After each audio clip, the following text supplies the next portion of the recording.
welcome to everybody out there. Let me just double check that we're good. We're live. Yes. Hello, everybody. Welcome to another episode of Mistress of Modules. This is a very, very exciting episode. Oh my gosh.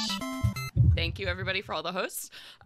This is a very exciting episode because this is our second ever module on the show. So this is like our proof of concept sort of episode. As you can see here, we have a brand new cast of folks joining us today. Everybody here is amazing and super talented. So I'm going to go around the table and ask you all to tell us a little bit about where we can find you on the internet, what you do out there in the wide world of creating. So let's go ahead and start with Scraticus. Who are you? Oh, hi, I'm Scrat. I make content. I'm a broadcaster. Okay, so the pitch was Yes. that Celeste wanted to hear what we tell our parents at Christmas when they ask us what we do. Yes. So I do the Twitch. I broadcast. It's a thing where we can, it broadcasting. It's like radio. Perfect. Feel called out, mate. Feel called out. Yeah. All right, speaking of called out, Lisa, who are you? I am Lisa. I'm a D&D writer. I'm a community manager of Dungeon Masters Guild and also the D&D Adventurers League. I'm a podcaster, a streamer. I'm a broadcaster. And you can find me at Merciful DM on Twitter. All right, and Gnome, who you? I'm Gnome. That's it. That's all I do. No, I do all the other internet things, hashtag ditto. I podcast and stream lots and lots of games, and yeah. Hi, thanks for having me. Yeah, happy to have you here. And Eric, of course, who are you? What do you do out there in the world? Hello, I am Eric Silver. I am the DM of Join the Party, a Dungeons & Dragons podcast, which I promise is really good. It is very good. Thank you. It is a part of the Multitude Collective, so we are a bunch of podcasts who all work together and do our best, and I also have a basketball podcast because I contain multitudes and I'm allowed. Wow. Yes, you were trying to explain to me the basketball thing last time we met. It's good. It's a very good podcast. But hi, everybody. Welcome. I'm overwhelmed by this great cast I have in front of me. And some of you folks I've never rolled dice with. So this is going to be really exciting. For those of you who aren't aware, my name is Celeste Konowich. I will be your dungeon mistress today, leading you through our new module. Of course, you can see right there on the screen the module title, but it's called The Experiments of Dr. Skulldial, written by Jen Vaughn, who was actually in our last episode. She played Krim, the tattoo artist, centaur, monk. So it was really exciting to get to have her on the show, and then now debuting some of her work, which of course you can grab The Experiments of Dr. Skulldial on the DM's Guild right now. It's a puzzle heavy adventure, which is something really cool to see in a module form. It's also set in the world of Ravnica. So for those of you who don't know, Ravnica is a new campaign setting that just was published by Wizards of the Coast. Well, it's not a new setting, but new to D&D. It actually comes from Magic the Gathering, the world of Ravnica, and it's this really interesting kind of dynamic where there are 10 guilds that rule Ravnica, and there you go, Lisa's holding up the cover here. These 10 guilds that rule Ravnica, and each of them sort of runs a different section of government. So you have people in charge of laws, people in charge of cleaning up the streets, people in charge of agriculture, but this story primarily focuses on the Izzet League, which is one of the guilds that they're all composed of scientists, alchemists, people of that nature. So The Experiments of Dr. Skulldial has a really cool sci-fi mystery science theater 3000 sort of vibe. So I'm really excited to play it with all of you folks. And before we dive in, of course, I have to say, hey, this is Nerd Immersion. Here on this channel, we are sponsored by Initiative Coffee Co. And Elderwood Academy. So you should check out both of what they do if you need caffeine or great dice products, which everybody does, I think, in agreement. So check out our sponsors. You can also donate to influence the game. So you might see there that we have a reliquary bar at the bottom of our screen. We get real-life donations that can fill up that bar, and once that bar is filled, something crazy might happen when the reliquary tips. These things can be weird, they can be good, they can be bad, but they directly influence this game. So last time, on our last module, we had pizza rain from the sky during the boss battle. So we were fighting a white dragon and pizza was raining. So I want pizza. you know, anything can happen. So if you guys donate, you could make weird things happen. One time the world became a musical for 48 hours. A lot of fun. So if you choose to donate, absolutely do. But without further ado, I think that's enough of a spiel. So I'm really excited to get into the experiments of Dr. Skulldial. So, starting off here, all 4 of you have won the Golden Test Tube Challenge. Now, this is something that has been going on in Ravnica for quite a while. It was announced that anybody who found one of these golden test tubes would be given an exclusive tour of the laboratory of Dr. Skulldial. There were only 4 of these test tubes, and each of you managed to get one. So I would love to go around the table, talk about who your character is, their race, class, and then also what was the story of them finding their golden test tube. Was it an accident? Was it gifted to you? Did you hunt someone down to get one? Fork, why don't you tell us a little bit about yourself, how you found your golden test tube? Hello, everyone. My name is Fork, and my mum, she names things very literally. She was holding a fork, I'm told. Anyway, I'm a half-orc sorcerer, sorry. I've been learning spells and witchcraft and things. It's a lot of fun, and I mostly work as an enforcer for the Gruul. But work's been a bit slow. I want to start my own clan, so I entered for the opportunity to get more knowledge and power, because that's what keeps clans safe, isn't it? That's it. Yes. Indeed, yes. And Zizix, tell us a little bit about yourself. How did you find your golden test tube? So we set the scene. You see Zizix. She is a centaur, half zebra, half humanoid person, a mane full of like beads and probably leaves and stuff. She's in the wilderness, and this little like mechanical bird comes and drops a letter, which you see is welcoming her to come home because someone in her family found a golden test tube and they're all going to celebrate. So you see her travel from the wilderness and reach a gate, and these goblins open the gate for her and welcome her in. She finds her way to the person who has the golden test tube and bonks them on the head with the blunt side of her hand axe and takes it and gallops away. And that's how she got hers.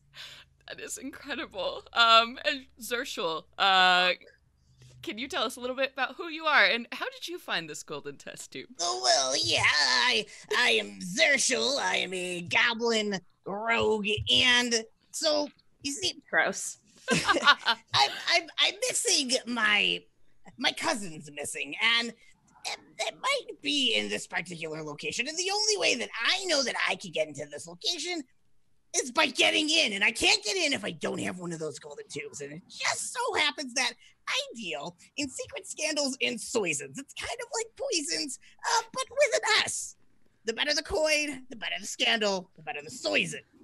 So I was able to procure one of these golden tubes, if you catch my drift.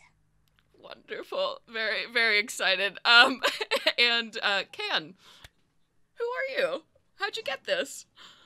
Well, it's nice to meet everybody. My name is Can. It's short for Candleless Leather. As you can tell from the amount of leather I turn into being Candleless. Obviously, you know how adjectives work and such. I run a cobblery, a shoe shine factory area. And recently someone came in and they had these wonderful shoes, these patent leather, they're black, and it was a little dusty. It was like a dusty night instead of just all black night. So I decided that I was gonna shine it up as my want as Candleless Leather. You guys are catching on, totally fine. So I look up and it turns out that this person, it wasn't much of a person at all, and it had some metallic skin. I don't know what a robot needs to get a shoe shine for, but I'm not someone to turn down some candleless coin back at me. You see what I did there? I used my own name to talk about the candleless coin. And it's there it is. And in return, I was not paid with the coin I was expecting, but I got a letter. And inside of the letter was a golden test tube and a key. It had 4 sprockets on the end, and the teeth of the key was nothing I had ever seen. It was kind of like someone got hit in the face during a bar fight. You see, get it with the teeth and the key and all the things. So that's why I'm here. I'm here to collect my inheritance for apparently I have. And I want to figure out what this letter is and figure out what's going on inside. Also, the centaur. This is wild. Zizix is really tall, and she's just kind of like looking around, and she has her great axe out, and she said, I heard someone telling us a long story, but who was that? And she looks down and she sees Can, and she jumps straight up in the air and kind of like hovers over to Fork, and then like is like clinging to Fork, like ah. She finds small creatures really disturbing. I could tell from the jumping in the air. You didn't have to describe it like that. So while all of this is happening, the 4 of you have been gathered now outside the mansion/laboratory of Dr. Skulldial. At this point, you've already been let in these like beautiful golden iron rock gates that are formed into the shape of a beaker. So this portion, or this mansion in the portion run by the Izzet League, there are a bunch of people that are crowded on the other side of the gate, watching all of you expectantly as you stand there on the pathway to this large mansion. And as you're looking at this place, it is extreme in every sense of the word. You can see that there are gargoyles that are dotting all around the outside of this mansion, and they periodically spout like blue flame from their mouths as some like alchemical thing is going off here. And you see that the front doors themselves, they have this huge like bronze knocker in the shape of this large dragon head that you all recognize as Niv Mizzet, who is like the ruler of the Izzet League, this ancient powerful dragon. So you all are sort of standing there. It's a nice day at this point, but maybe some of you are nervous, maybe excited, and then the doors in front of you open up. And you see 2 figures walk out, moving towards you. You see a severe-looking human woman of about 50 years old. She's got brown skin, a tight black bun, one of those buns that makes you, like, fear for her skull. She's dressed in, like, a blue and gold, very formal jacket, and she strides across the pavement, all business, towards you. And then behind her, you see a small figure that stands about 3.5 feet tall, with this strange, almost gooey-looking skin and one eye in front of them. You recognize them as a homunculus, is tottering behind this woman as she approaches you. And without asking any of your names or anything, she just proceeds into this speech here. Greetings, I am Strelavish of the Ismandi Advisor... I'm sorry, what? I'm Can. Hello? Excuse him, he's short. It's hurtful. Anyway, as I was saying, and she taps the paper that she's holding in her hand. Congratulations on winning the golden test tube. As it happens, the preeminent scientist on elemental concerns, well, she has temporarily phased out of reality. So if you'd be so kind as to keep an eye out for Dr. Skulldial while you're inside, that would be wonderful, but no matter, you can still take the tour with her assistant here. And then this little creature kind of shoves its way forward. Ah! I fall down the front steps backwards. Oh no! I'll try and grab hold of his And I like do this with all of my horse hooves. Strella is staring at all of you with the utter amount of disapproval. So much disapproval as she looks down at this calamitous scene that's happening in front of her. And this little thing, the homunculus, steps forward and is like, oh, I hope you're okay. I'll show you around. My name is Inky. So maybe today you can be like my assistants. Yes. And then Strella casts a glance down and continues unfolding her little piece of paper.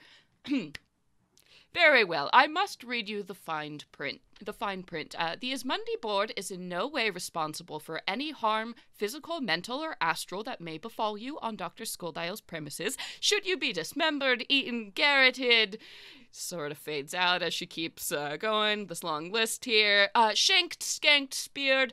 To agree to the contract, merely shake your head, breathe in, blink, to agree to the aforementioned on this day in the year 76 of Zal Concordiant.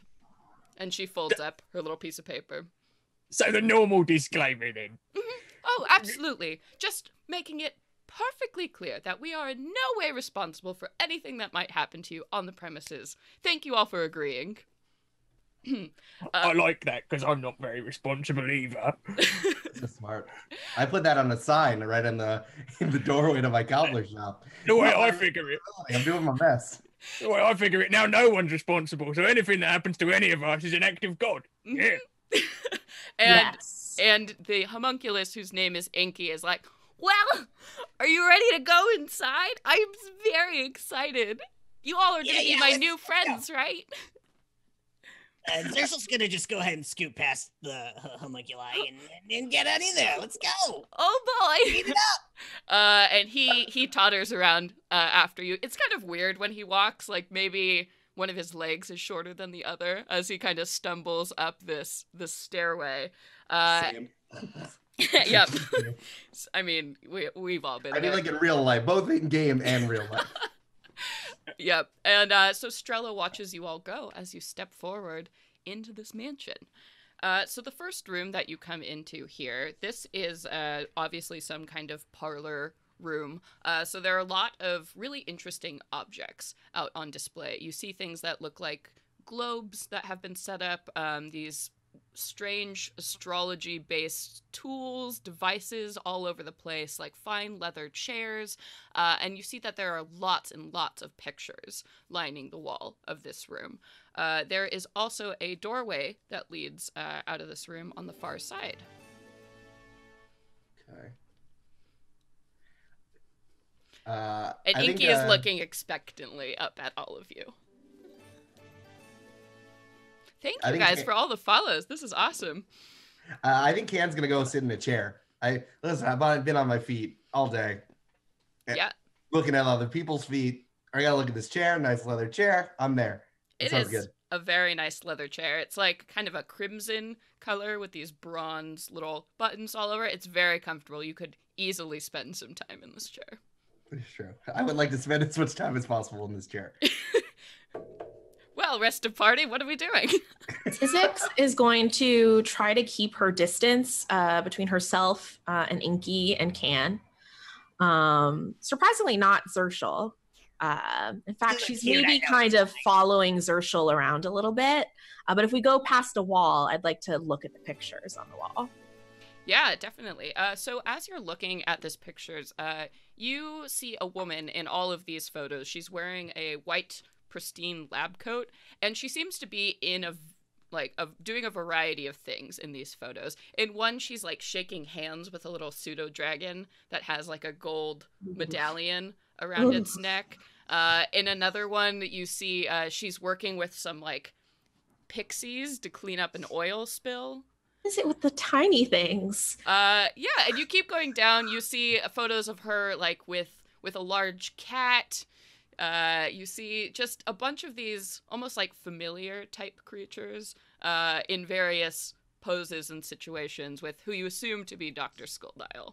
Yeah, Zizix will shudder, and she will ask Inky, is this the woman in the lab coat? Is this Dr. Skulldial? And I'm like, I have no manners. My finger is like on the picture. Yeah, he's like, oh yeah, that's Dr. Skulldial and all the other assistants. Okay. They're dead now. Yeah, okay, thank you. There it is. Thank you. You read my mind. Oh, gee. We're going to be best friends, right? I was just going to say that. Oh my gosh. And Inky is like sitting as close as possible to you on the floor by your chair. Very good. This is exactly what I was hoping for. All right, well, Inky, it seems like you're kicking around here. Why are you not one of the dead ones. Oh, I guess I'm just the best. And Inky at this point bounces up and goes towards the other door here, and he points at it and says, "Each room beyond this leads to the laboratory because Dr. Skulldial never knows when inspiration will strike." And then he's gonna step through this final door, leaving it open. Did anyone else felt like that was loaded? Strike? Anyone? No? Just a little. I'm gonna go ahead though and follow through the door. No, but I reckon since the best one is still alive, maybe that means there can be only one of us. In which case, I apologize for things to come. Cool. Yeah. I'm gonna clip clop after Zershal. I will wait for confirmation of that theory. Don't you worry. Yeah. So for those folks who do follow Inky, as you get through the other side of this door, you do see... Oh yeah, I'm also there. You give up your chair spot. I call dibs and then I go. Okay, good. Perfect. Just so everybody knows, Can has dibs. Cans. That's cans. So you get to this other side of this door, and you see a hallway that branches off into 3 different rooms. You can give a cursory glance. You can tell that each of the rooms here, there is a library, a kitchen, and a den. Which would you like to look into first? Oh, let's go in the library. I like books. I taught myself to read. I'm currently up to 1 book a year, and books are full of things which are important. Yeah. That's a very good reason. I agree with that. All right, so we want to go and check out Point. the library. Yeah. Okay.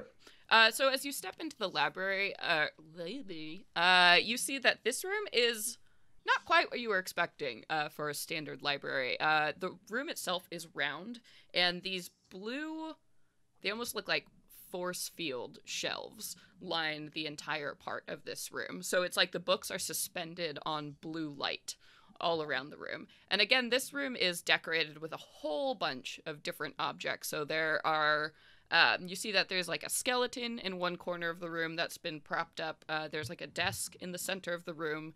You see that there are a bunch of different objects dotting amongst the books, including one thing that sort of looks like a cannon of some kind that's got a lot of big like glass canisters coming off of it. There is a marble stand sitting next to the desk that has some kind of, again, astrology apparatus on top of it. And then, of course, there's like parchment and ink that's lining the surface of this desk here. Okay. Ooh. I don't think I've ever seen this many books. It's a lot I have of a books. library. I have 3 books.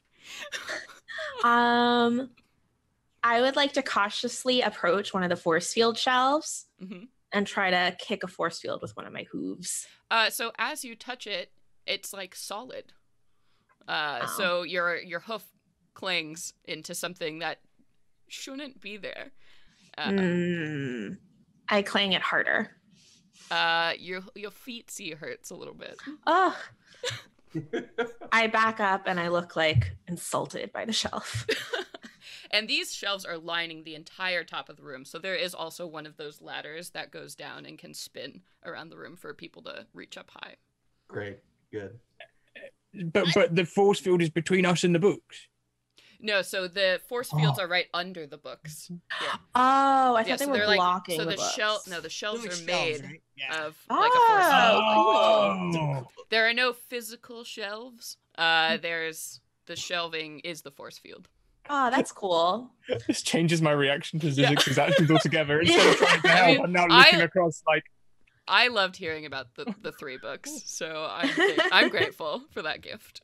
While I am attacking the shelves, then, do I read any like titles on the spines? Sure. So this is a pretty impressive and eclectic collection. So you see that it's been organized into like part of the room is fiction. So you see all kinds of tales, legends from bards, some romance novels thrown into that section. There's a very big section of technical books, so all about alchemy, other science things. You see that there is a biography section. You see that on the table itself, there's a large tome that has a picture of that dragon that you recognize from the knocker. So Nismevet, and it's called Nautical Nismevet, Flying the Oceans Alone. That's the only book that is like out on Riveting the desk. title. Yes. It is a autobiography written by the dragon themselves of their tales around the world. Cool. As Isaac reads each book, and she's not using the ladder, but she's probably like on her hind legs, like trying to read as tall on the shelves as possible. And as I read each book, I just knock it off with my hoof. Yeah. It does unfortunately fall off as you do so. You can actually wreak havoc. They do just function like normal bookshelves. Yeah, just one at a time. But she's like reading like she's looking for something. Okay. So I learned how to read with my hands. Are you looking for something specific? Would you like to make an investigation check? Yeah, I'm checking if there's anything about sort of like transmutation, changing forms, or possibly something switching brains into different bodies, that sort of thing. Sure. Yeah, go ahead, give me an investigation check, see what you find. Do I add anything to it? I don't think I do. Investigation now. So a straight 17. Oh, okay. That's great. So you find a book that's called The Consciousness and Me, a guide to the inner struggle, which is sort of like a therapeutic sort of book. And then you also find a couple of books that are like Switching Brains. Switching Brains 101. I also knock those down, but then I immediately clomp onto the ground and like kind of with my great axe and like my stance is sort of like, these are mine. And then I quickly pick them up. You also find a collection of comic books that appear to be about like Frankenstein doesn't exist in this world, but like electrocuting things to bring them back from the dead and like brains in jars. Very like interesting reading. Yeah, it's a pretty eclectic collection in this library. Yeah, I put my great axe away and now I just have like a big thing of books in my arms. Definitely. You know, I read that one already. I read Body Swapping and Me for Dummies. Yeah. You said that. Yeah. It's fun. All right, well, I'm gonna ignore Whoa! all right, I'm just gonna ignore all that, and I want to check out I'm sorry. What was that? the cannon. The cannon. Yeah. So this thing, you can see it's set up like propped on display here. So it appears to be, it's almost like a bracer that you attach on, except it's made of thick metal, and then it has all of these different canister slots that plug into it, and there's a bunch of wires and all kinds of strange stuff and like a glove component. Cool. Yeah, can I see if it fits? Absolutely. I know my hands are a little small, but I figure that I'll give it a shot anyway. Yeah, so yeah, you can definitely climb up on the ladder and then bring this thing down, and you have this device in front of you, and what do you know? Fits great.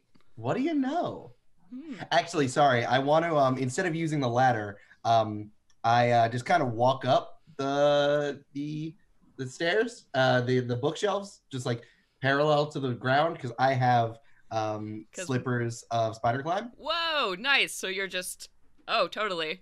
So I just kind of walk up there, and I'm like, oh yeah, I was looking for that, and then come back down. Yep, this is definitely mine now. So if you would like, I can give you the stats for this item. I would love that, Celeste. All right, let me just pull this up in my wonderful module guide. All right, so this thing, you also see this little plaque written on the side. It has a name and a serial number on it. You see the name Misium Destabilisation Emitter, serial number 0076. All right, so the emitter has 2 charges for the following properties. It regains spent charges during long rests. So the different things you can do with it, you can do scatter shot. So you press a red button on there. You can expend 1 charge as an action to loose a 15-foot cone of molten misium. Each creature in the area must make a DC 15 Dex saving throw or 2d4 fire damage. So you can shoot fire out of your hand, or you can do destabilize. So when facing off against another emitter or a different misium mortar, you can go ahead and pull this blue button to reduce the attack by 2d6 damage. Oh, cool. So imagine it's like Harry Potter wanding. Yeah. You can use it to fight off another Mizium, or you can use it to spray lava. As somebody who, as long as somebody else has one of these? Yep. Huh. All right.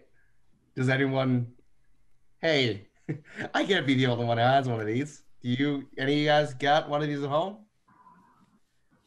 This is a pretty rare prototype. You've never seen anything like this for commercial sale. Inky, is this... Am I gonna combat someone later with this? What's going on? I don't know. I'm just an assistant. Aren't we all? Okay. I insight check Inky. Yeah, definitely. I take Inky at face value. We're best friends. No, I think I got less than that. 8. Okay, his face is kind of gloopy and weird and very inhuman, and it's very hard to get a read on what... He seems very excited. Okay. And pretty earnest. If a little annoying. Okay. Yeah. He's okay for now. Inky did say we're best friends, so I have to inherently trust what they say. Oh, yeah! Anyway. So you're standing in this library. Yeah. All right, well, does anyone else have anything? Great. I will also be collecting books, but I really like purple and green because of my eyes and hair. But I know you shouldn't judge a book by the cover. So I'm looking for books with titles that have got purple or green in them. You can grab so many books. What are your top, what's your top grab? Probably haberdashery, how to make purple dye and its applications in industry. I don't know what that means, but I'm looking forward to the read. I'm sure it'll be enthralling. Yeah, now you have 4 books for your library. Yes, nailed it. Yes. Yeah, this module is full of treasure. All you need to do is ask. Yeah. So again, Inky is standing there, and then suddenly he says, "I could always use a snack break."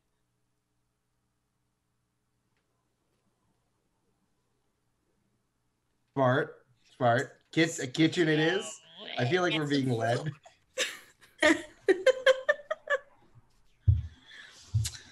I'm trying to get Zizix now. I don't know. I'm trying to get over not trusting Inky. Very well. I did just get all these books, so it would be kind of nice to take a break to be able to read them a little bit. Okay. And he'll wander out of the room and wait for you all to follow him. Oh. Clop, clop, clop, clop, clop. Yep. I forget you.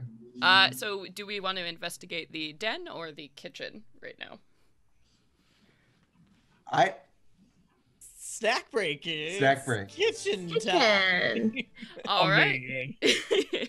So as you step into the kitchen, so it's a very cute little kitchen that has black and white tiles on the floor, and it's got little vertical like hydro plant strands. So you see all of these different plants growing up along the walls with bearing different fruits and vegetables.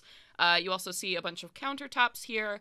It looks like there's some kind of apparatus that has like a metal plate on top with fire underneath, so creating a stove of some kind. You also see that in one corner of this room, there is a skeleton propped up.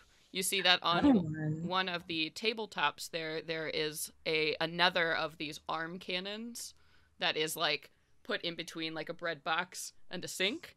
You also see that there is a marble structure with some kind of astrology device on top of it.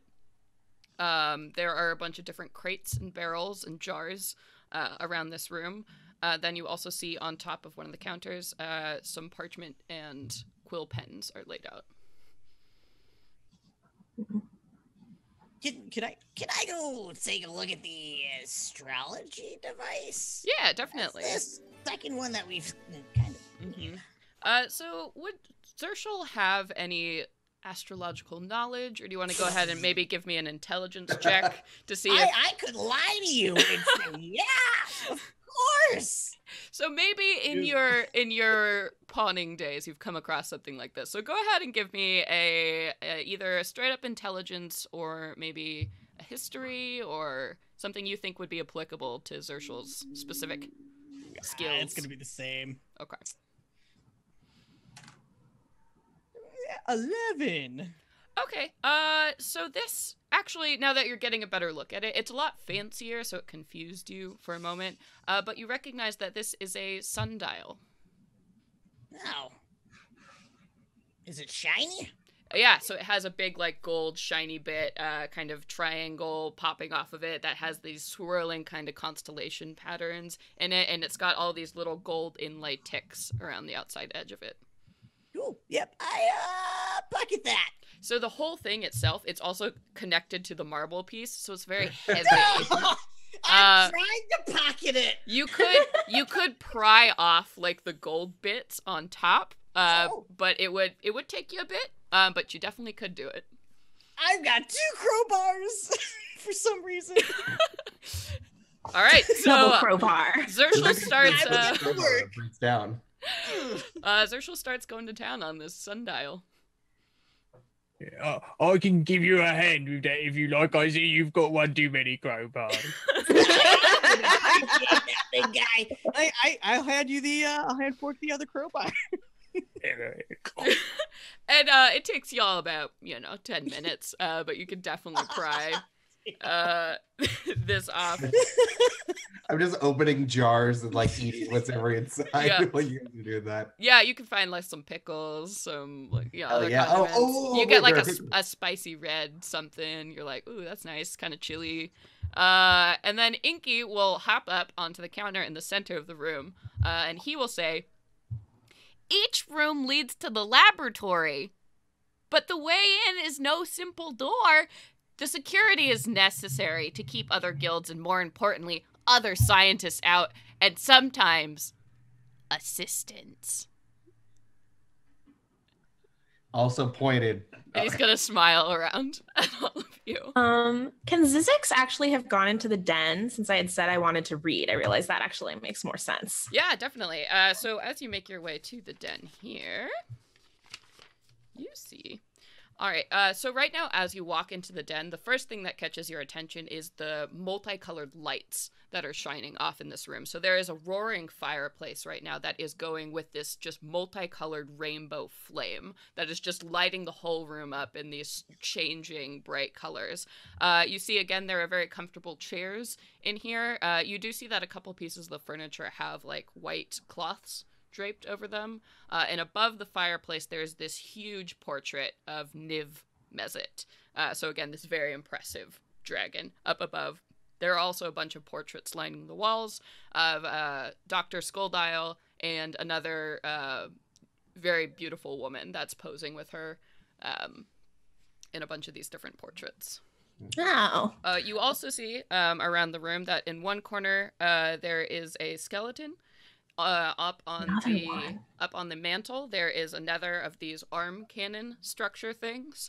You do see that there is on the far side of the room, next to where the windows are, there is a marble thing that has a sundial on top of it. And you also see that there is a desk in this room that has some quills and parchment.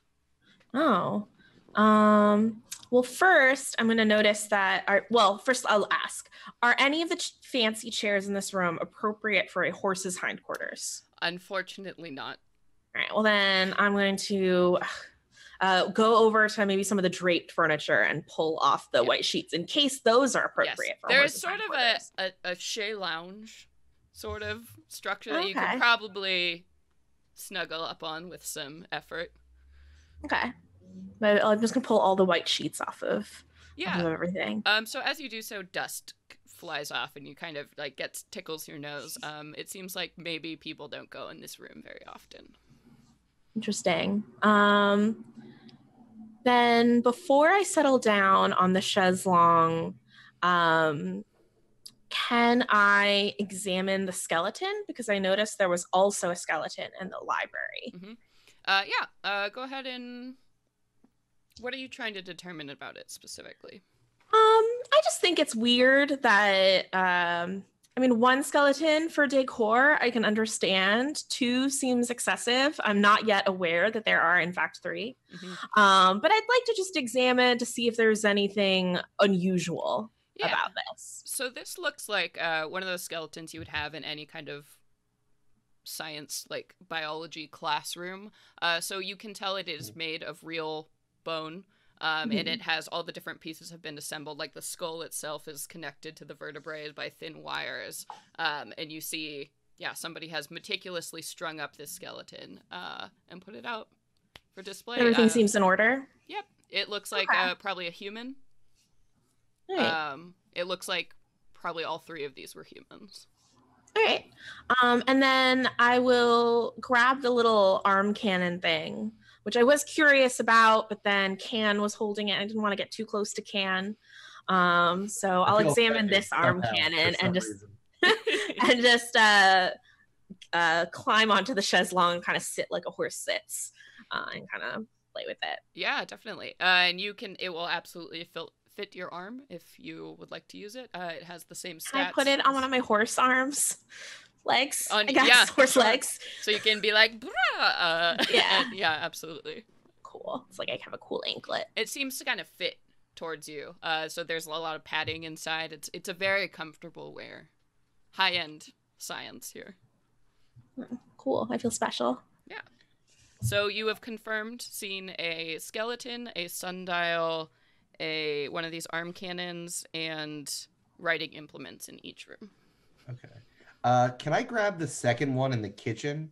And I want to ask Inky, Inky, who is supposed to wear these? I've never seen anything like this before. What do they do? Who are they for? Oh, well, Dr. Skulldial was developing them, so I guess they're just on display. Okay, you know what? There are too many. I need to do an insight check.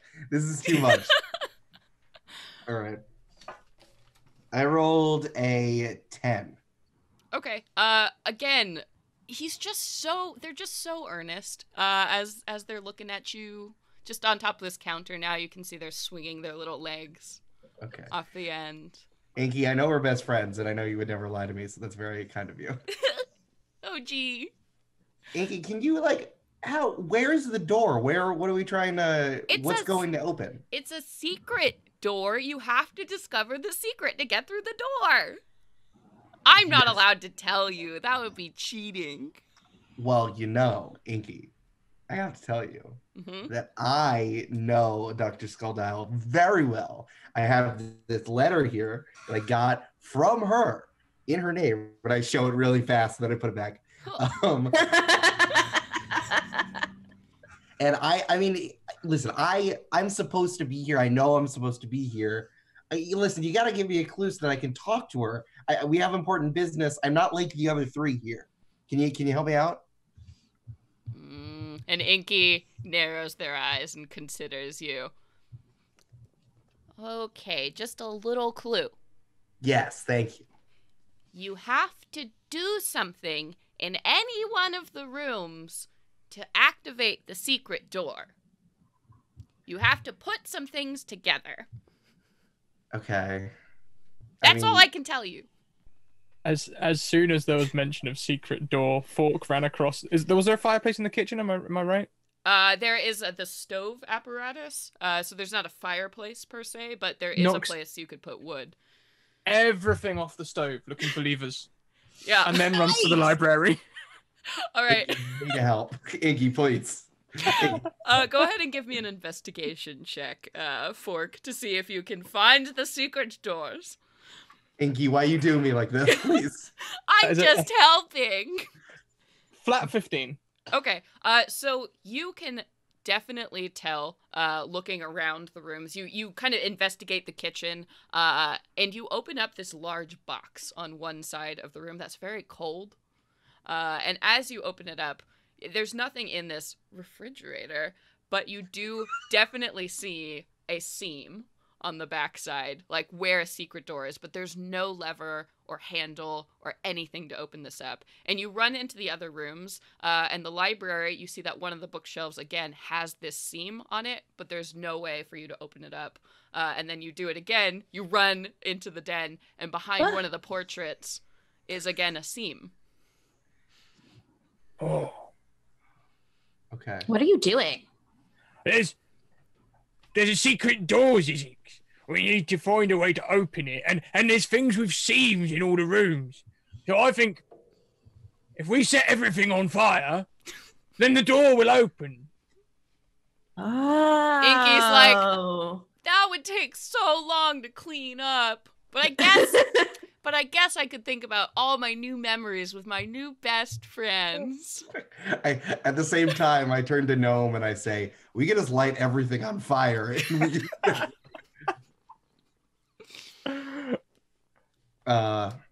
Okay. So, Yeah, what if you just that thing on your arm? It looks like it can make things go kaboom. That's, yes. Do that. Where? Everything can go kaboom. I guess just in general, I could okay. Hey, okay. Oh, I got it. Okay.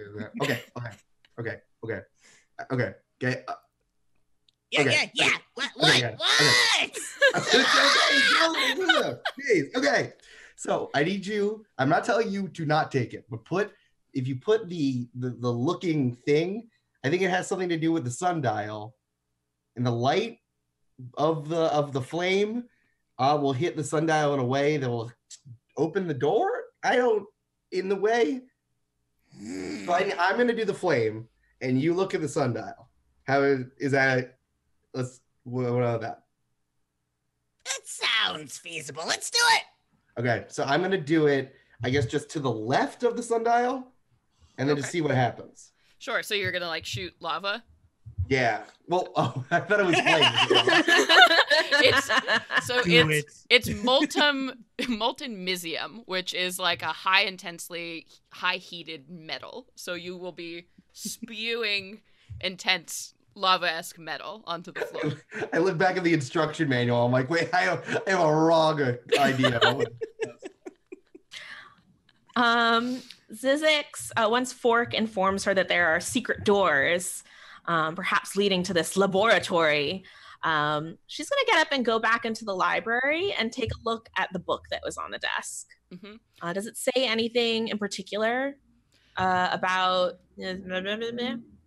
Niv Mezit. I know it's so hard to say, you guys. I've said it wrong so many times. Our old friend Niv, this dragon, no, it just appears to be a standard autobiographical novel. So, but again, you do see these 4 objects, again, just keep staring at you. The skeleton, the sundial, the, this same quill that's in every single room, and then the arm cannon. Again, this skeleton is just staring at you. I'm gonna go back into the den where Fork is, and I'm going to pick up the quill, put it in the skeleton's hand. It falls out of the skeleton's hand. Aww. It doesn't have fingers. In the 6 well, seconds. I tried everything, so the rest of you. In the 6 seconds while that's happening, Fork will cast an experimental firebolt at the portrait just to see what happens. Yeah, as you do so, you get this horrible smell of like varnish and just nastiness as this painting like burns for a little bit, but then the natural oils kind of put out your firebolt. So now Niv Mezit has a big old hole in his face. And you've destroyed art. I hope you're happy. Deal with your consequences. Can I pick up the quill? And there's paper in every room, right? Yes. Okay, I want to write on the piece of paper because Cam has no time for puzzles, and I'm like, can I get a clue? I'm gonna write, can I get a clue on it? And I want to see what happens. Sure. So as you write that on the piece of paper, nothing actually happens, but you're kind of thinking about your situation. Okay. The dial seemed right. The dial, and that reminds you of something. You're in Dr. Skulldial's laboratory. Oh, God. Oh. Brain blast, I say. Yeah, so it just reminds you. Okay. So, okay, I'm going to take the skull from the skeleton, and I'm going to put it on the dial. And I'm going to write Dr. Skulldial, like, MD. And like put it also with the dial. As you place the skull down upon the dial in the den, immediately this blue glow starts to surround this marble pillar, and it begins to turn. And you see now that the ruined portrait of Niv Mizzet lifts up off the wall, and that seam that you had detected before begins to push backwards. Is this the one in the kitchen? This is the den. I did it! Oh, I'm assuming the quill and the skeleton worked. Oh, I'm sorry. I'm assuming you were in the den when you did this. Oh, I'm sorry. No, I was in the kitchen with no. Oh, Okay. darn. Okay. Well, then, you are the only one who experiences this, as you hear a grinding sound. The same thing happens, the pillar itself. Yeah. I broke it, but in a good way. Yeah, so the grinding begins to come from this refrigerator here, and there's this gust of cold air as you see this metal piece swing open, revealing a passageway. And it is at this point that Inky says, "Ah, the frosty road to a snack break." Inky, my man. Guys, you're gonna want to come in here. And Inky hops off the counter and then runs victoriously into the refrigerator. Hey, gnome. No, sorry. Say, hey, Social, I'm so sorry. Social, I have a thought for you. It seems like we're being divided by largeness here. Do you get that sense? That people of small size and people of large size are kind of in two different. It seems like we're different in this way, and some people are making very specific references to that. I don't know what you're talking about. It's been fine. Okay. Big guy, help me. It's all in my head. Good. Just checking. Yep. Totally. All right. And okay. Fork and Zizix, you definitely would have heard that like big sound coming from the kitchen area from the den.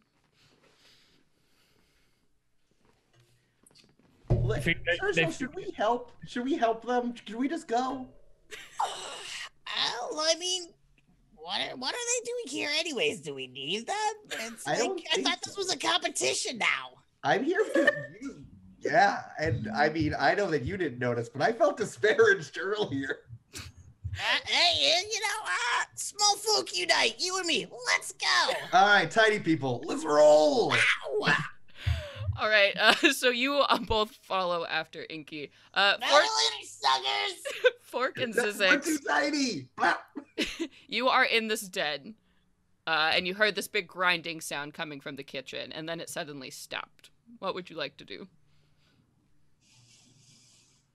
I've worked with Zershul before, and he's a tricky one. But if we've let him think that he figured something out before we did, we'll never hear the end of it. It'll be like he's got a real chip on his shoulder about being little, and he'll be like, "Oh, little folk rule" and all that sort of thing. We should try and figure this out. Zizix is going to cautiously and slowly peek into the kitchen and see that they put a skull on the sundial. Yep. Whilst doing that, Fork is piling everything. The body. Yep. Duh. Fork will be piling everything in front of the portrait, sort of bonfire style. This is bound to work. I'm gonna go over to the pile. I'm gonna take just the skull, Mhm. and I'm like, Fork, I think you've maybe got it, and I'm gonna put the skull on the sundial. And as you do so, this blue flare of light comes up, and that portrait does swing open. The rest is good. there's a we sound- This out all by ourselves. There's a sound as it goes, brr, brr, and it hits the pile of crap that Fork has been put in front of it. So it's trying to open, but it's like a block Produce to flame. I'll garage. incinerate everything. Okay. Incinerate everything. Okay. Get rid of it. So you just burn all of this. And the portrait again begins to burn, but there is a passageway beyond this. If anything, I think we figured this out better. No, I think Our trap can't be reset. No, I think you all are winning. You're definitely winning. Yeah, I clop down through the portrait triumphantly. Careful of the dripping oil. Yep. And as you do so, unfortunately, or maybe fortunately, you both meet at this intersection at the same point from two very different hallways. Fiddlesticks! Ooh, I'm startled. So it seems like all three of these passageways led to this point here. And this room that you're standing in right now, it is a very white room that has all of these glass panels around the outside of it. So there's like this little hallway where you're just walking through glass and you can see on the other sides. On one side there is a big vat that's bubbling, and again it's all made of glass, so you can see something. There's this gray sort of thing oozing like in this tank that's super big. It's just bubbling away, and directly on the other side of the hallway is a door. Okay. So this is like a clean room, you would think, or like to walk through at some point. Hey, Fork. I'll give you 1 gold piece if you stick your hand in that tube thing. Get some of the ooze. Well, what's the worst that can happen? I mean, maybe I'll find something nice. And Fork will, without much need for coercion. He almost wants to, you know, he's going to thrust his hand in the tube thing and really dig about. Yeah. Okay. Yeah, just give me 1 second. I have to pull up something. I was also going to offer gold, but I'm glad that I did not have to. All right. We'll give Fork your gold first off. Let's see. Pulling this up here. Oh, yes. This. Great.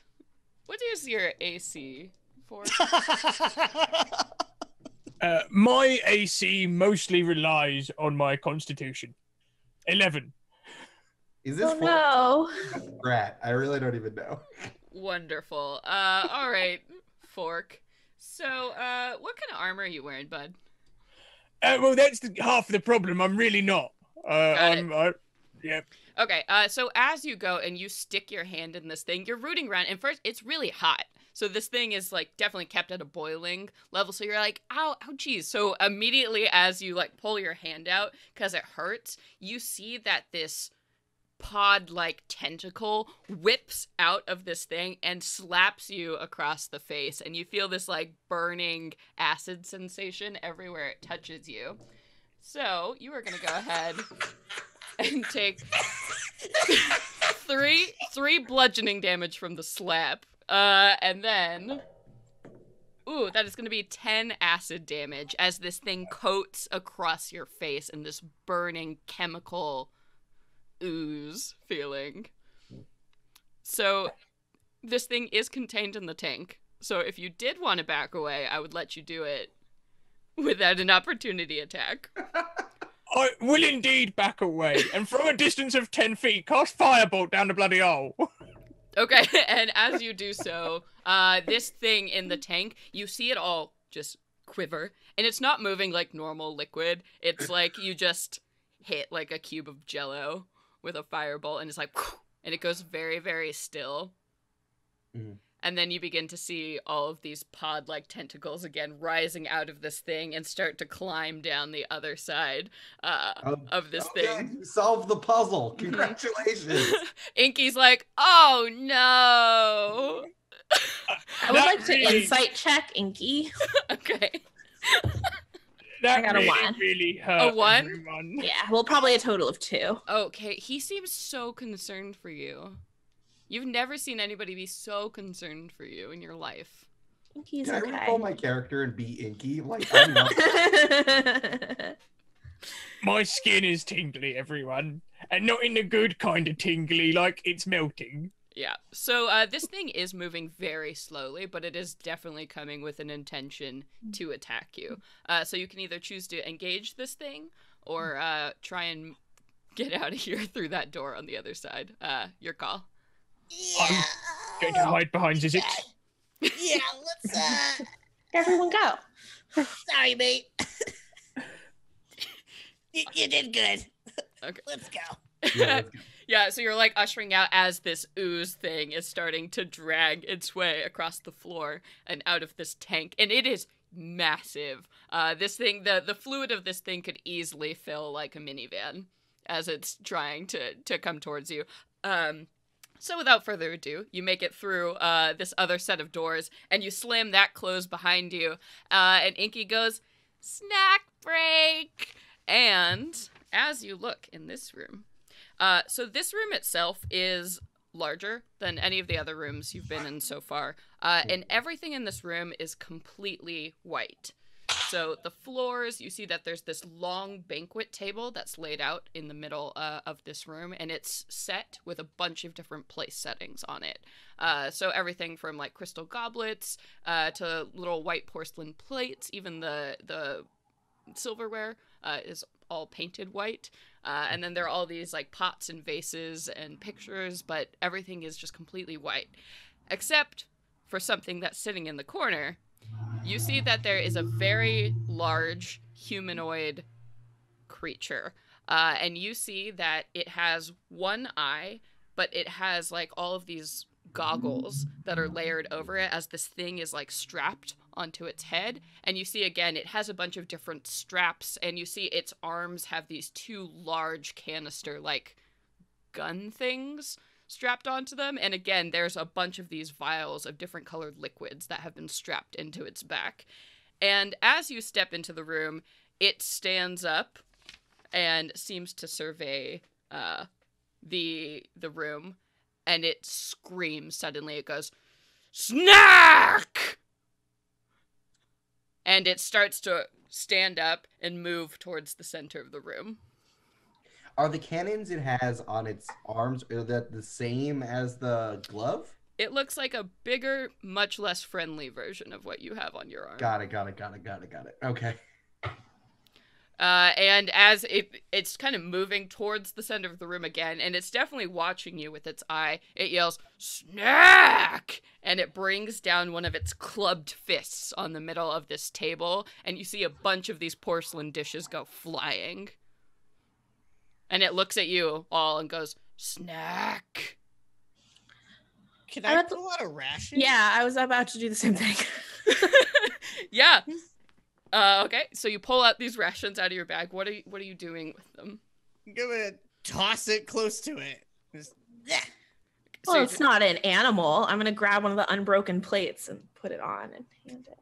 Okay, so as you get close to this thing, it is towering over you, and you just get this odor of something chemical like waving off of it, and it looks down at you, and its little googly eye kind of focuses down on you, and you see some of the little glass plates move about its head, and it goes, "Snack!" And it like hits the plate out of your hand, so it gets thrown and shatters against a wall. And it brings another clubbed fist down on the table, shattering a bunch of other dishes, and it's right by you as it's doing this. Okay. Do I have enough? Do the door close behind me? The door has closed behind you, and you heard a like a vacuum sealing sound, and there doesn't appear to be any other doors leading out of this room. Oh God, I wanted to grab those pickles so badly. or the fruit and vegetables hanging up on the walls. Yeah. Oh, I wanted those pickles. Okay. Beans. I think at this point, Fork may well say, "Nope," and cast invisibility on himself. And you absolutely turn invisible. And this Cyclops creature now that's in front of you and is standing like right next to you, Zizix, it looks at you sort of disapprovingly, and then it turns towards one of the large vases in the corner of the room, and it goes, "Snack!" And it fires one of its arm cannons, and you see in this brilliant burst of blue light, this big vase just explodes. Can I fire the lava at it? Sure. At what? At the monster. At the monster? Yeah, Because definitely. at least I want to, if it's wearing the same thing that I am, at least like it will be able to, because it seems like there's some sort of reaction here that I read from the user's manual, which I definitely read everyone. So Definitely. I'm gonna fire the scatter shot at it. Okay, yeah. Like, you want a snack? I got a bunch for you. Okay, so go ahead and roll to hit. Okay. Mr. Hungry Boy. Is it Dex? It is dex based. Yeah. Okay. I got a 9 plus 3. I assume I'm not proficient with strange magic items. No. So you go ahead and you fire off this cannon, and this is your first time firing it. So you are not prepared for the kick this thing has as it goes, and your hand begins to heat up, and you're like, uh-oh, like, is this gonna be a problem or not? And you see some sparks begin to come off of this thing as you fire, but it kicks and kind of wildly like jerks out of the way, so you don't actually hit. Yeah, you don't hit the Cyclops itself, but you do manage to, like, hit one of these other vases in the room. And as you do so, just this heat explosion happens, and the Cyclops turns to use and goes, "Snack! Snack! Snack!" Oh, And you seems liked that. delighted. Okay. All right. Good. Cool. All right. I'm gonna go over to another vase and just punch it. Snack! And he raises his arms and then, like, fires a cannon at another vase in the room. Play this game. Can I pull up my my short crossbow and just fire at one? Absolutely. So for the purposes of this, if everybody wants to take a turn breaking things in the room, go ahead and give me a D20. Snack! Snack! Snack! I am somewhat hurting and do not trust the monster, so I will decline from breaking things and stay invisible. Yeah. You Fair said enough. roll a d20. Yeah, if you would like to engage in breaking objects. Okay, I got a 1. I Okay. have a 17. Are we adding anything to it or just a Nope, straight? just a D20? straight Okay. D20. Do I 17. need to do another one? Yeah, go ahead. Yeah. Oh, sorry. I didn't know I had to do another one. I got a 5. Okay. So Lisa, describe to me what a 1 on breaking things looks like in this room. I am sort of like the only other big person here aside from the Cyclops is invisible, and so I'm in a room with a bunch of little people who frighten me. And I I'm kind of like watching them and going over to a vase, and I kind of like wind up to hit the vase, but I'm keeping an eye on them, and I miss and just fall on the floor. So you do. You're absolutely, yeah, in the corner of the room, and you trip over like a shard of plate. And just, oh man, Centaur's falling. So and my legs are all scrambly as I try to get up. And then, Eric, what does a 5 look like for breaking things in this room? I think it's like you know those gender reveal video fails where it's like someone throws a ball up in the air and like they're trying to hit it with a ball and it just like explodes on the ground, and then everyone's like, gender is a construct, but they say all at the same time. Yep. It's kind of like that. I feel like I'm trying to show off now that I feel like I understand what snack is. Mm-hmm. And I try to like punch it out of the air, but I just totally miss. But of course it breaks. So Yes. it's fine. It's still as it falls on the ground, and every time something breaks in this room, Snack is again, snack, snack, and continues. I still say snack victoriously afterward. And Zershul, what is a 17 or a 16? You're pretty victoriously breaking things. What does this look like? Oh, this is so like Reaper from Overwatch. It's like load, shoot, load, shoot, load, shoot. And you are having a great time. Yeah. And you are having a great time, like targeting these chalices like that are exploding on the table, and Snack is just raining down and punching these vases in the side of the room. So after some time, you manage to break everything in this room while Snack just yells, snack, snack, snack. And eventually, the room is left silent as you just see all this porcelain like dust and chips litter this room just entirely. Every single object in this room is broken. And you see your Cyclops friend breathes heavy for a moment and then kind of takes off like the mask that he was wearing and turns to all of you. Oh my goodness. I am so sorry about that. But thank you all so much for participating in the snack break.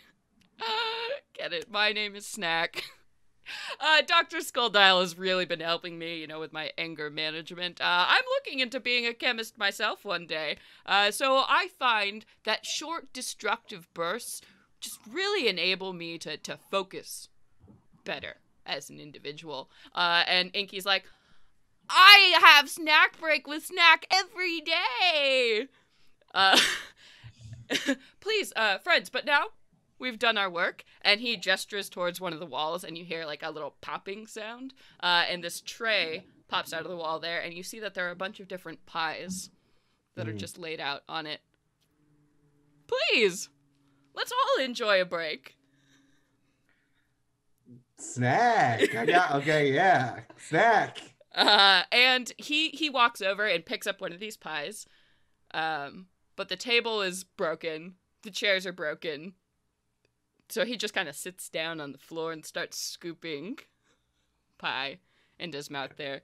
And also, at this time, the blue outline of two doors appear on the far side of the room. One looks like a normal sort of door, and the other is labeled employees only. Okay. I want to grab one of the pies, and because they look very good. Yeah. And I say, listen, hey, Snack, I see that you have a similar thing to what I have right here. Oh, yes. What does it do? Oh, the Missium mortar destabilizers. Yes, they are primarily weapons. Okay. They also have, with other modifications, of course, perhaps force field capabilities, defensive capabilities. I'm actually doing quite a bit of research for Dr. Skulldial in the development and research of these devices.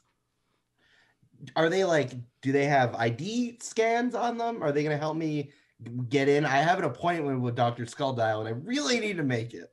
Oh, yes. Well, currently that prototype you're wearing, unfortunately, it is quite limited in its capacities. This is my own special brand, and Snack will tap on his own. Brand. Yeah. Snack brand. Snack brand. Nabisco, if you will.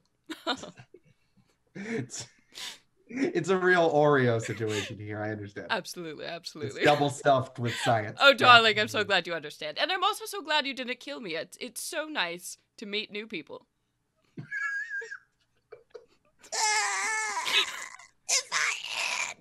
If I might question. Yes, of course.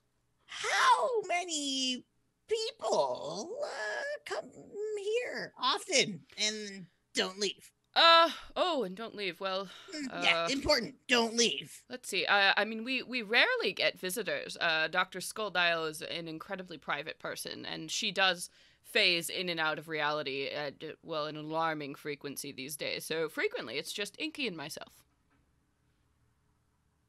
I see. So I suppose I've never really seen people come in and leave alive, but I've also never really seen many people make it this far in the lab.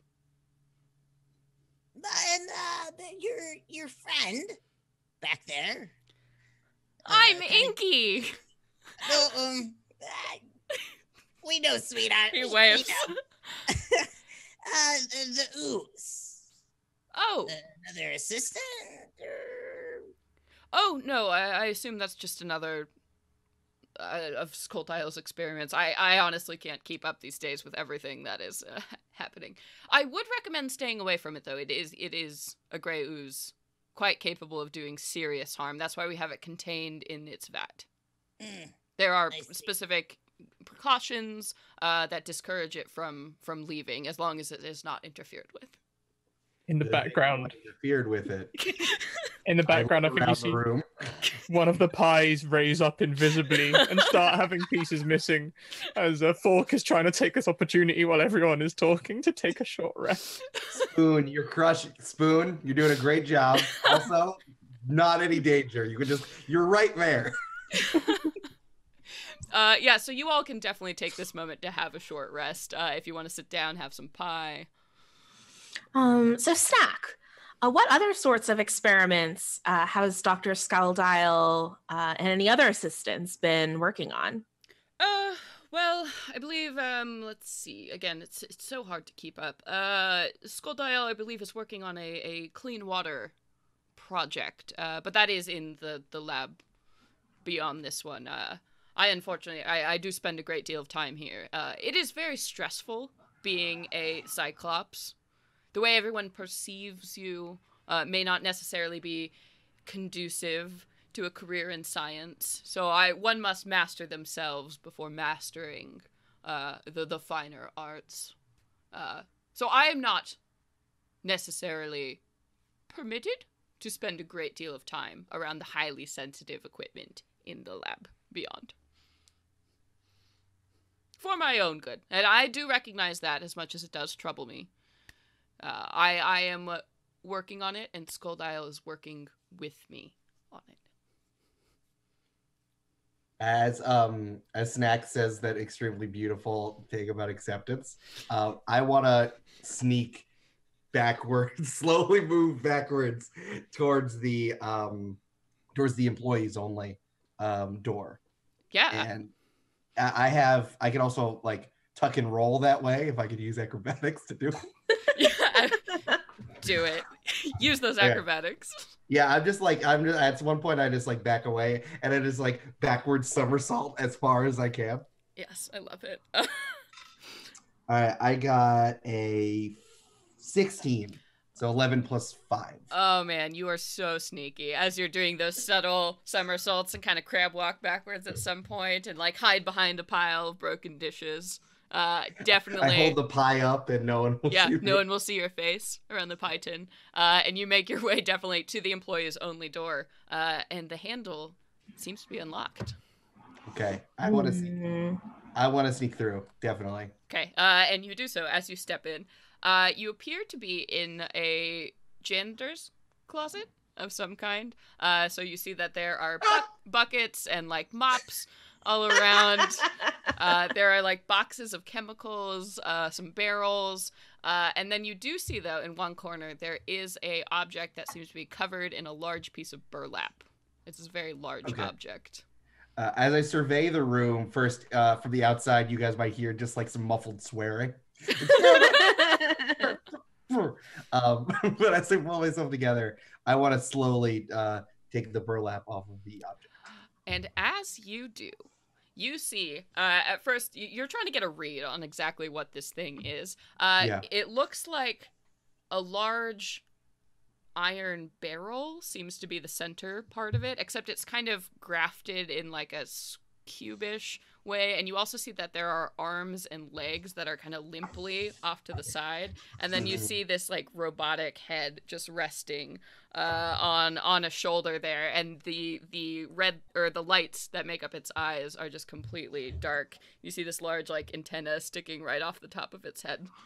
Okay, I want to look for would I know like what a power switch is? Sure. You speak robot. Oh, I do speak robot. That's right. It's on my character sheet. I'll show you later. I do speak robot. So I want to as talking to it in ones and zeros, and I want to look for its power switch. Go ahead and give me an investigation check. Okay, investigation. I have a 0 for investigation. I got a 12.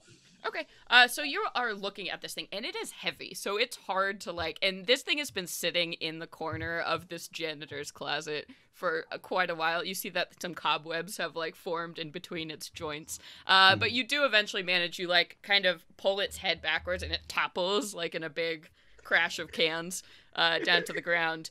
But you do see, poking around, there is a large panel in its back, and as you open that up, you see that there is a very kind of strange configuration. It's got like these 4 points in the back of it, like you need some kind of apparatus to activate this robot. Okay. Can I look around the janitor's closet for it? Mm-hmm.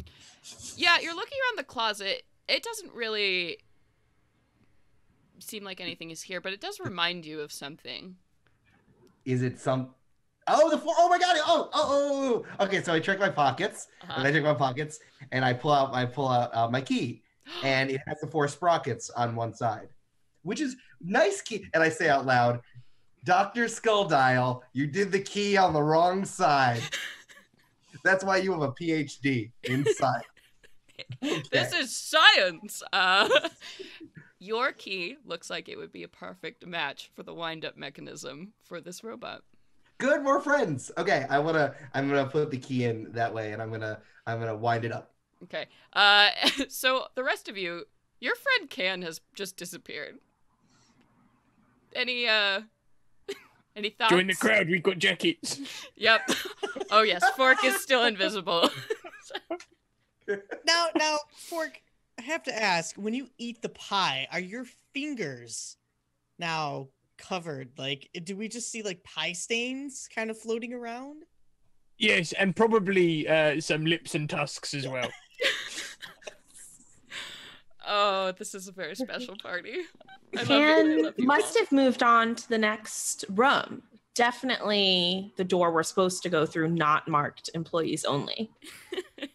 Definitely, I say from behind the door. You hear a very muffled definitely. So I kind of clop over to that door and I try to open it. Yeah, so this door definitely opens up and leads down another hallway. And as you're kind of investigating that room, so Can, it took you a bit to wind up this robot, some real elbow grease in there. But after about 20 turns, you begin to hear this whirring sound and like a beeping coming from the inside of this this creature, and then suddenly the body that's been toppled over on the floor goes completely rigid and then begins to stand up in the corner of the room, and it has to lean its head to the side because it stands about 7.5 feet tall at its full height. Now, as you see, its arms and legs extend outward in this huge barrel chest, and you see the lights begin to blink on in a red and blue series until they land on this like healthy kind of green color, and it turns and whirs and looks down at you. Serial identification: Tango Alpha November Kilo. Okay. Oh, I want to write those down. Oh, hey, hi. Hi. What's your name? Tango Alpha November Kilo. Oh, Tango Alpha November Kilo. Oh, good. That spells a word that's not dangerous. Great. Okay. Hi, I'm Can. It's nice to meet you. You're great. You want to help me solve this puzzle? Are you my father? Yup. You nailed it. First try, too. That's how I know you're mine. And it will nod its head up and down. Awaiting orders. All right, hey, okay, I have a nickname. That's why they call me Can. Can I call you Tank instead? Affirmative. Okay, great, Tank. Okay, Tank, you want to help me go find Dr. Skulldial? I've been looking for her. I do not want, but I will follow. Why do you not want? I do not feel. Same. Okay, let's go. Lucky. And as it does so, it gets to this door that's clearly too small for it, and it runs into it, and then it sort of looks at the door and then turns around, and it starts to shrink a little bit smaller, and it goes beep, beep, beep as it backs out of this door. Tank, is everyone who is in this laboratory adorable? Because I feel like it's just everyone. Affirmative. Good to know. So now you have a tank that follows you around. Good. My wildest dreams. Thank you, Dungeons and Dragons. Here's your inheritance. Use it well. All right. So do we want to proceed down this hallway? Yeah, I want to go into the hallway, and I want to be carried by Tank. Mhm. And I'm nonchalant about it. Yeah, So I'm just like, oh, hey guys, what's going on? More puzzles? Oh. he will scoop you up like a little baby in his giant robot arms. Matt, he looks a lot like the Iron Giant, except just a little bit smaller. Perfect, thank you.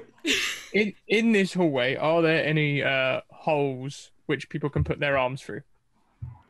In the hallway? Sure. Like the last time. Yeah. Yeah. Brilliant. I will turn to Zershul. Zershul, I think you should give me a gold piece or I will throw you down the hole.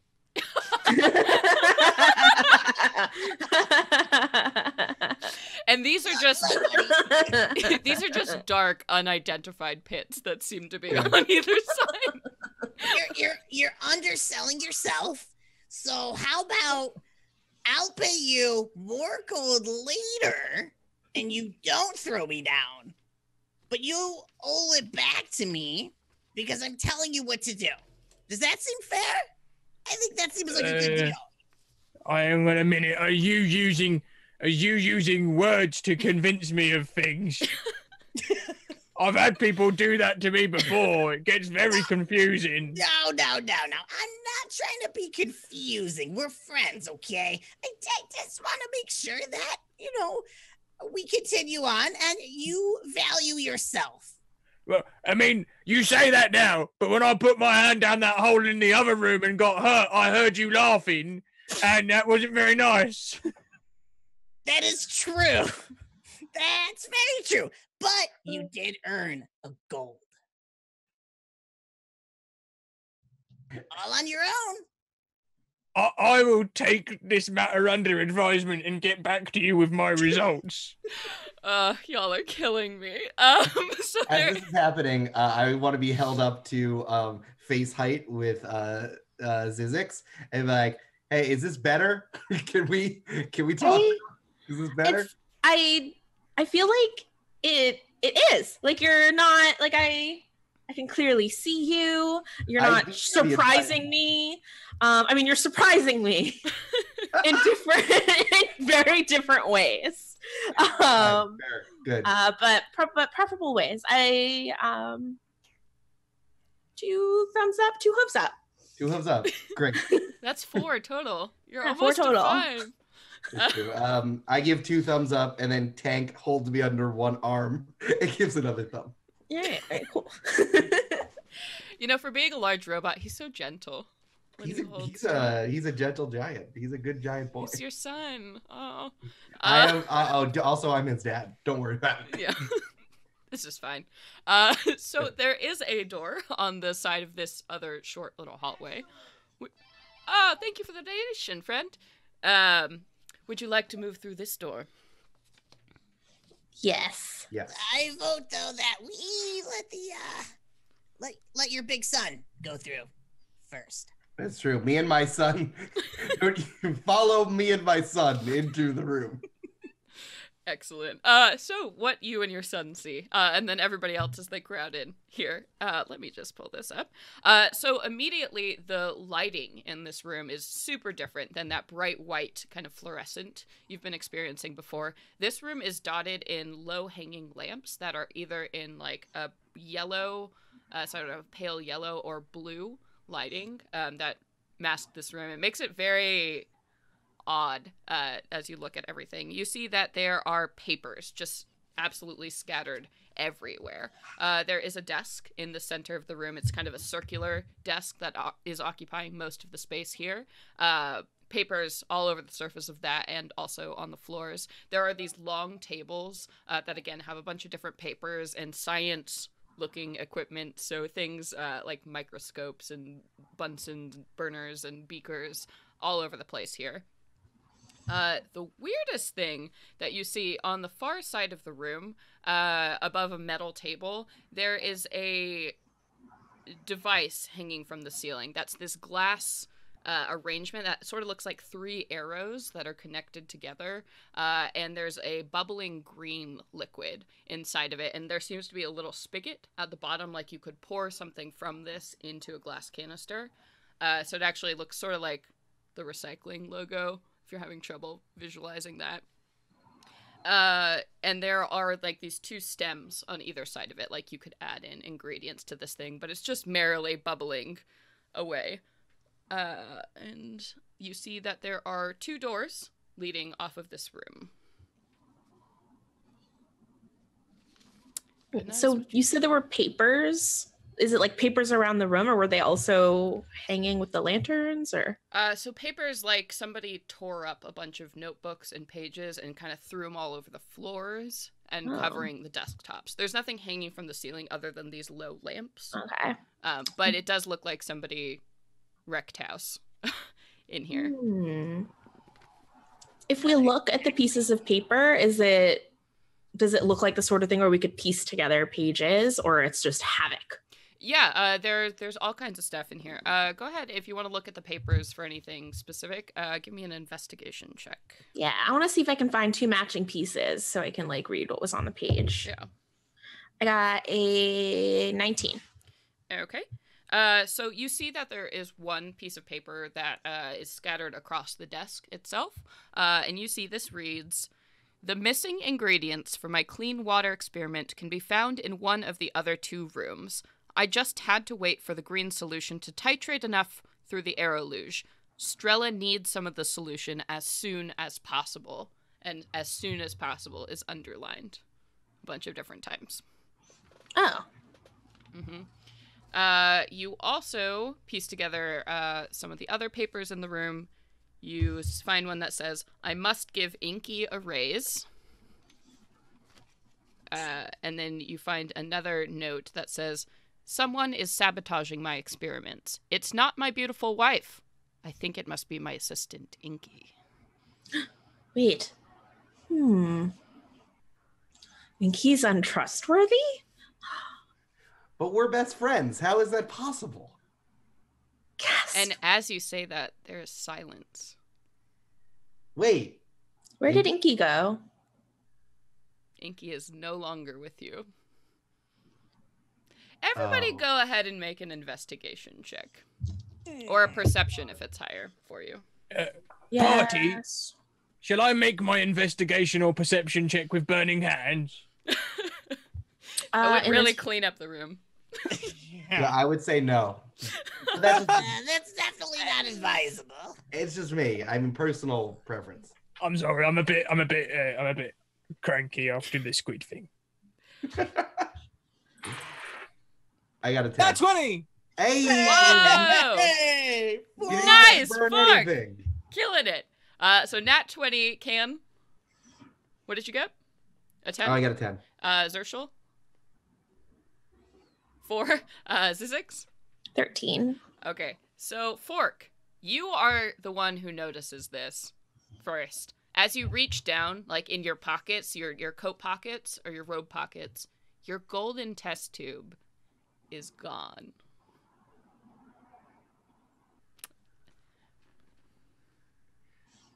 Someone has lifted it off of you, and Inky is gone. I'll walk over to Zershul. I knew he wouldn't be trusted. I'm going to go across and I'm going to shake him. No, Zershul, what have you done with my test tube? What have you done with it? No, No, leave you take Zershul's it. body alone! And I go over and I grab Zershul's feet, and I'm like trying to pull Zershul away from Turn him upside down. Turn him upside down. We'll shake him. We'll get that test tube out. If you shake Zershul, like probably just little trinkets just start falling. Pens, pieces of paper, some of the broken crystal, just all falling to the floor. Hey, those were my playing cards. I needed those. So did I. Hey, Tank, do you have like scanning technology? Do you know where Inky is? Specify. Inky, the little squat little dude. I was just born today. Good point. Okay. Emotionally, aren't we all? All right, I'm out of I ideas. do not feel. Yeah, again, same. Thank you. Are you my father? Again, yes. Son. Okay. Well, Tank's eyes flash like purple for a minute and then go back to blue. okay. We matched. 3 seconds. Tank spins his head and looks at you. But he doesn't have eyelids, so it's just very odd staring at you. That's Fork. That's it. That's all I have. That's it. Uncle Fork to you, new one. I am Tango Alpha November Kilo. This is my father, Can. What up? Oh, man.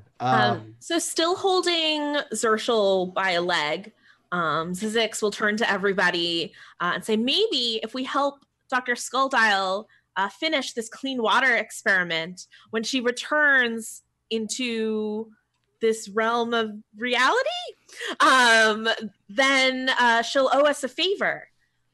Not that we necessarily need a favor from Dr. Skulldial for anything in particular, but yeah, maybe we should just do that to be good people. So we should cleanse the water. Yeah, she said the missing ingredients were one of these 2 rooms. Okay. Well, I mean, but cleansing things is easy. You just burn it, and then everything that's left is clean. Or... Maybe there's fire in one of the 2 rooms. That's fair. I like that. I'll check the room with the fire. There are 2 identical doors, one on the left, one on the right. Which would you like to enter? Can we enter both? Sure. I love when people split the left. party. No. All right. So I guess I'm with Zizix, who's still holding it down. yeah. You know, yeah. The only thing that didn't fall off of Zershel was their golden test tube. That has also been lifted. All of you have been robbed. I check in my hair for my test tube because I don't have pockets. It's no longer there. You're not sure how Inky did it, or if Inky did it, but none of you have your golden test tube. I think we could all agree. All right, so you're going into the left door, Can? Yeah, I'll take the left one. Tall Can? Okay. Tall Can. Oh boy. Mega size. Jumbo size. All right, so in the left room here, as you open up this door, you see that there is a 10 by 10 room in front of you. You see that there is a hearth that has wood piled up as if ready for a fire. And then right above it, there is a thin kind of steel ledge on top of it. There seems to be a little plate, so right above the flames for heating something up. There are a bunch of tubes and everything around it as well. Something looks very sci-y going on there. You also see that there is a table in the center of the room, and on the table there is a pan, and in that pan is a piece of flint and a piece of wood. And then there is another pan right beside it, where you see that there is a very small, very sharp-looking blade. Cool. And then there is a bowl also on that table. Okay. Maybe there's fire. There could be fire in this. Hey, Fork, come in here. There's fire in here. Oh, brilliant. I'm coming. As they do that, I'll throw open the right door. Yeah. And what you see in the right door... Okay. So you see this room that opens up slightly larger than the other room. And it is very strange. As you open this up, the room feels heavy with moisture. And you see that it's a normal stone room, except that in each of the corners here, you see a different tree that just seems to be growing out of the floor. But all 4 trees are very, very different. So you see one in a corner that sort of looks autumny, so it has like gold and red leaves. And then you see that there is a pool of a little moat of lava that surrounds the base of this tree in one corner. The other corner, it looks like a winter-y sort of tree, so all the leaves have fallen and it's sort of black and dead looking.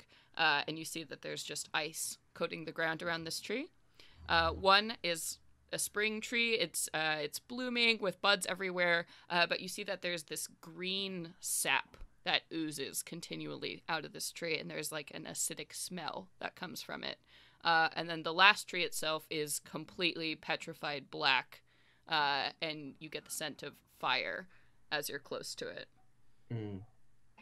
And as you stand in this room for a couple seconds, you see that from the ceiling, this bolt of lightning hits the tree. Like a zap comes down and hits it, and this happens every 15 seconds or so. How strange. I will place Zershal. I'll turn him upright and put him down.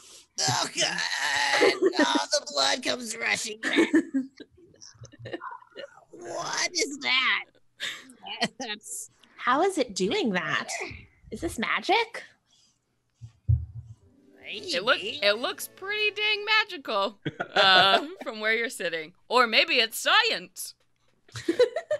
Who said that? Where did that come from? It's, Now you know yelling how I science. feel, Tallcan.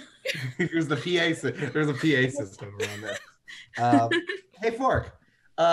Listen, can you do 2 things for me? The fireplace is already lit. No, you're so close. to what I was Yeah, about you've to say. you've got a nice fire crackling, definitely going, and you can feel that the tubes on top of this fireplace are heating up, and that you see there are a bunch of nozzles. And It was all there ready. I couldn't resist. No, fair. That's why I knew you were right guy for the job. Listen, you see that there's this blade here, and there's this pan here, and I think that it would be a really funny prank to pull on Zershal, is if you're just like, hey, check out this blood, gross, right? I think we should do that. And I obviously am so feeble because I'm being carried by my robo son. And affirmative. I languish in his arms. Oh, Tank, aren't I so feeble? He looks down at you and goes, affirmative? Yeah, and I nod very quickly. He nods. Listen, I can't do it. Just like quick cut. I can do it. I'm very quick. I think that will be a really good prank we can pull on Zershal. Hang on a minute. Hang on. Yeah. What prank exactly is it if I'm just cutting myself? That doesn't seem very pranky. That seems more self-abusive. Well, first of all, it's me doing the cutting, so you won't even have to worry about that. The prank is like he's gonna. That's worse. Thank you. That's worse. Look at this pan. Oh no, it's blood. Gross. Fork's just gonna grab the sharp knife and just stab Can in the arm. Oh! Oh! No. It cuts so sharp. So this is a scalpel that has been honed to an edge. So you absolutely, it just goes right through. So take 1 point of damage as that happens. You are kind of spurting. There you go, right now. Can. I got you your blood just like you wanted. It's a great prank. I love it. It's gonna be so funny. All right, at least, and I want to get it in the pan that is that's had the scalpel in it. All right, you are filling up this pan with Killer joke. you're filling up this pan with your blood. And Fork gets the joke now. Fork's laughing. It is quite funny. It is quite funny. I didn't get it before, but now I do. Now it's in the pan, right? Oh. Yeah, so you have a pan full of blood, my friend. Okay, so the one with the flint in it is. I assume sorry. Fork used the flint to start the fire. Yeah. Oh no, I figured he just kind of did it. Yeah. So do I put the pan where the warming is happening? Yeah, so if you're looking at this nozzle structure here and this thin plate, it does look like this might be a Bunsen burner of some kind. Sure. Can I put the blood on the heater area? Yeah, you can definitely go ahead, and as you put this blood on there and you see this blue thin flame, it starts to bubble this blood and like turns it into this brown kind of scraping. And so you get this material left from your own blood that you have cauterized and put in this pan. It's super gross. You might hear the shifting of like a glacier as Fork has a fort. Wait a minute, Can. You're not like a necromancer or something like that, are you? With the blood and the burning, it seems very ritualistic. I just put the clues where they're supposed to go together. It's not me. Are you sure? No? Yeah. You understood it very quickly. I was going to look on the fireplace for a lever. No, well, listen, when I have a son and also be a necromancer, think about it. I am not alive. Exactly. You raised your son from the dead? No, it's more like he was always in there. He was always around. Like emotionally? Like the dead! All right. This is so special. If I give you a gold piece, will you stop calling me a necromancer? To your face, yes. That's fair. That's fine by me. Thank you. Yeah, there it is. Good prank. This was a great prank. And I want to take the pan, and I'll bring the pan out to wait for the others as they figure out the other room. Yeah. So as you walk back into this room, you see that there's the bubbling triad thing up in front of you, and you do see that there are the two nozzles on either side here. Yeah, I figure I have to put them one in one, but I figure I should wait to do both at the same time. Yeah. Well, do you want to go ahead and add it since we're getting to the end of our time? Oh yeah, no, and then I'm like, oh, look at the time, and then I put it in. And as you do so, you send these scrapings off into this little titrate vessel, and you kind of crank the thing and let it go in, and there's this like green sort of misty explosion thing that comes from this thing, and the liquid inside bubbles and turns to this like kind of orangish shade. But you do still have one more room to solve. But we have reached the end of our time here. Thank you, everyone, so much for tuning in to this episode of Mistress of Modules. This cast here, they will be back, thank goodness. So next week, same time, you can find us here. We will be finishing out the experiments of Dr. Skulldial. I hope you all are enjoying this module. I'm enjoying running all of these ridiculous characters. So before I give, our little outro speech, I want to go around again and everybody tell us who you are, where they can find you for folks who may not have tuned in at the beginning. So, Scraticus, where can people go to find you? Oh, hi everyone, I'm Scraticus. You can find me at twitch.tv/Scraticus or at, unfortunately, Scraticus_ on the Twitters. That underscore pains me. Scraticus was taken by someone in August 2009. They made one tweet in September 2009. They've never been active. They don't even have a picture. I'm not salty about it. We'll send them letters. We'll get it back.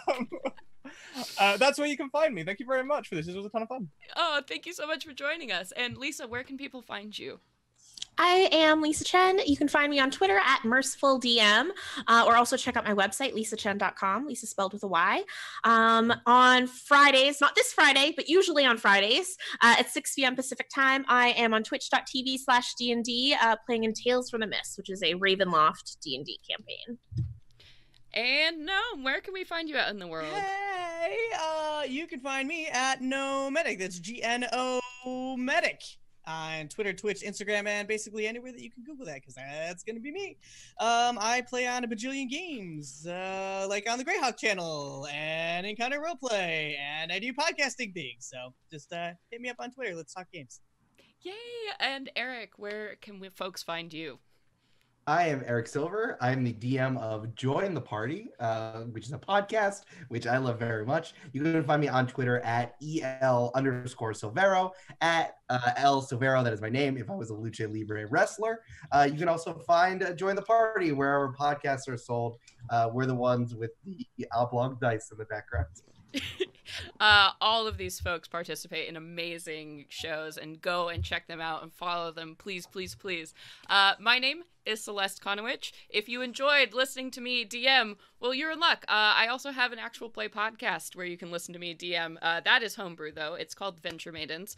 So you can go out and find that wherever podcasts are sold. We also live stream our games on Wednesday over on the Venture Maidens Twitch channel. We're going to be doing a cool Dwarven Forge debut thing this Wednesday coming up. So check that out for me to figure out how to debut miniatures for a podcast. I don't know. It'll be great.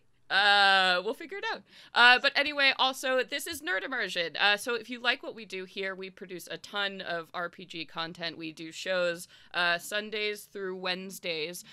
So you can tune in tomorrow to catch our playthrough of Princes of the Apocalypse. They're getting near the end, so things are about to get real spicy. If you want to tune in, 6 p.m. Pacific, 9 p.m. Eastern start time there. Tuesdays, Ted, who is the creator of the channel, does his homebrew game. set in the world of Everend. So go ahead and check that out. And Wednesdays we do It Builds Character, where we build popular characters in media into D&D characters. So check it out. Support the channel. Give us a follow. Thank you so much for being here. I am so excited to play with you all next week. But until then, bye for now, everybody. Bye. Bye. I did it. Stop streaming. Oh, thank you guys so much. That was Yay, so fun. This was so fun. The puzzles are really intricate. Yeah. Different. Oh, I like man. it. So sorry, I brought an arsonist to these No. beautiful puzzles. Oh, Hey. great. It's perfect. This is all about chemistry and mad science. It's amazing. Yeah, thank you guys so much. I know I love the puzzles in this. I'm like, damn, snack break, Skulldial. Like I'm like the layers, man. It just keeps going. Yeah. So If it keeps on giving. yeah, thank you guys all again so much. How did you all have a good time? Yeah. Yeah. This is Super amazing. fun. Oh yeah, this was a ton of fun. I'm just so This was my first time streaming, so thank you. yay. everyone. How was that? Did you feel good? I thought you did a great job. Thanks. Listen, I just love being a player again, so I'm more than happy, and being able to do it for you, Celeste, is unreal. So thanks. Well, Blah. thank you all so much. I'm so glad you all are like, yeah, I'll come on board. And then I'm just always really excited when I get to roll dice with new people. So you all are amazing. And I will see you all next week. Yes. All right. Well, have a great night, everybody. I won't keep you too late here. So bye, everybody. everyone. See you next week. time. Yeah. See you later, everyone. Bye. Thank you so much.